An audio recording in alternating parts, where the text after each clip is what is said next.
So something like that, oval, anything at all that you want. So the basic key is in Cinema 4D, all you have to do is get the closed shape. Let's say for now it's a circle, it could be a square, it could be anything at all. And we're going to go ahead and draw. So I'm going to go ahead and get the circle. And remember, to draw, you're always using the orthographic views, either the top, the right, or the front side to actually go ahead and draw. Do not draw in the perspective view. So now I'm going to go ahead and take that, and I'm going to go ahead and draw my path. So let's say my path, I'm going to go ahead and pick my drawing, and I'm going to go ahead and put the first dot right there in the middle of my circle. Again, you don't have to, but I like to play it safe. And then I'm going to go ahead and draw the next path. So let's say it's this. And then later on is that, and maybe it starts to go down here a little bit, and then down there a little bit more, and down there.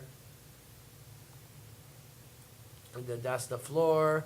So I could go ahead and straighten that, or if I want to make it a rocking chair, I can go ahead and make it there, and there, and there.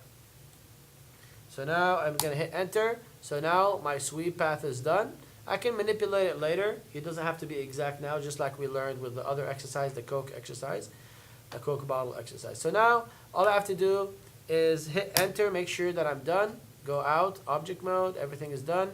Now I want to go ahead and select my sweep NURBS tool. So there it is, there's my sweep tool. So what we're going to go ahead is give it the path where it needs to go, and then select the shape that we desire and parent that to it. So now I have that nice sweep, and we can go ahead and check it out. It looks something like that.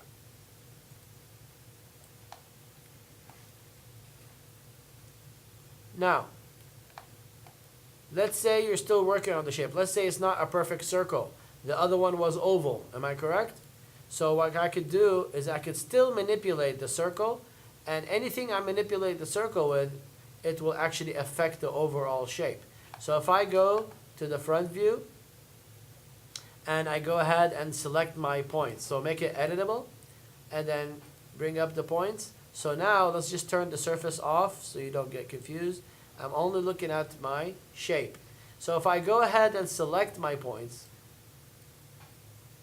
you guys see that? Actually, let me show you if I just select one point, what happens. So let's say I select this point or this point and look at the shape. So let's bring that back here.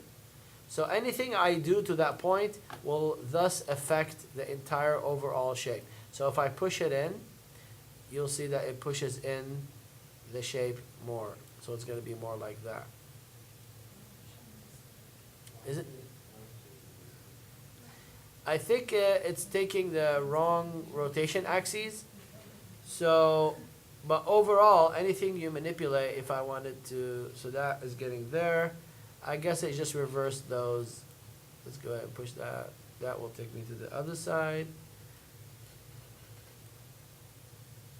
That will give me lengthwise. And this will give me height. Presumably to this side. So if I want to pull it, yeah, so that's a little bit reversed, but that's okay, it's not a big deal.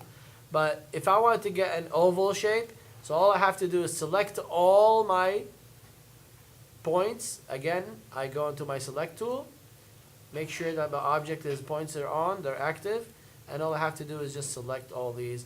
Now it's only on the curve, be careful. I'm not selecting the geometry yet. So I never have to select my geometry. So any shape I want, I can go ahead and manipulate this curve. So I can go ahead and scale it, for example. So if I want to make it skinny, I can go ahead and grow from here to make it large or skinny. Kind of like that sharp look. You guys see that? Awesome. Or I can go ahead and make it this way. If I want to make it flat so the arm can rest easy here and give it like a nice thing so the thing can rock on the floor, so I can make it as nice as I want. Let's say now I'm looking like, oh, I don't like the shape, it's too straight, I want to bring it up more before it goes down, whatever. Do I have to redo the whole thing? No. So what do I do? Very good. So I'll use the line to edit. I'll go ahead and activate its points. And now that I see its points, I can turn off the surfaces if you can't see them. So now if I select that point, again, go back to select mode. Now select that point, guess what? When I activate this, you can see here, if I move the point, it thus moves the shape. So now I got a really nice shape.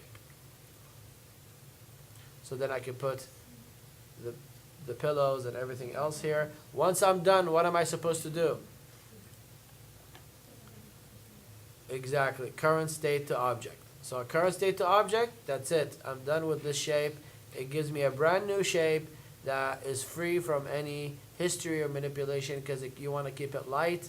Now I could go ahead and move the object, and I could go ahead and duplicate it if I wanted to. Control C, Control V, and now I have another one. I can put it right there, and then go ahead and start putting the pillows in, and so on and so forth. Does that make sense for everybody? Okay, so let's go ahead and do this again so you guys can take notes or watch the video.